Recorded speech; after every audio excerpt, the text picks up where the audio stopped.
আসসালামু আলাইকুম বন্ধুরা। তো আমার পিছনে যে বাছুরটাকে দেখতে পারতেছেন, যারা আমাদের রেগুলার ভিডিও দেখেন তারা অনেকেই চিনেন।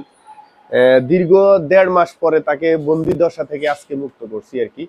মানে হচ্ছে যে ওর যেহেতু লাম্পিং হয়েছিল তখন চারিদিকে নেট দিয়ে মশারি দিয়ে ওকে আমরা ওইখানে রেখে দিছিলাম, যাতে ওকে কোনো মশা মাছি কামড় দিতে না পারে বা ওকে কামড় দিয়ে অন্য কোনো বাছুর বা গরুকে কামড় যাতে না দিতে পারে।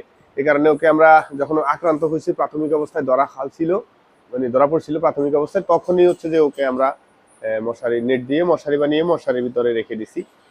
তো যেহেতু মোটামুটি ধরেন আপনার 95% ও সুস্থ হয়ে গেছে, তো এই কারণে আসলে ওরে বন্দি দশা থেকে বের করে নিয়ে আসছি। এখন শুধুমাত্র এই যে হালকা একটু পায়ের মধ্যে ক্ষত আছে, এটা মোটামুটি শুকিয়ে গেছে। জাস্ট চামড়াটা আস্তে আস্তে লেগে গেলেই এবারে ধরুন মোটামুটি সুস্থ।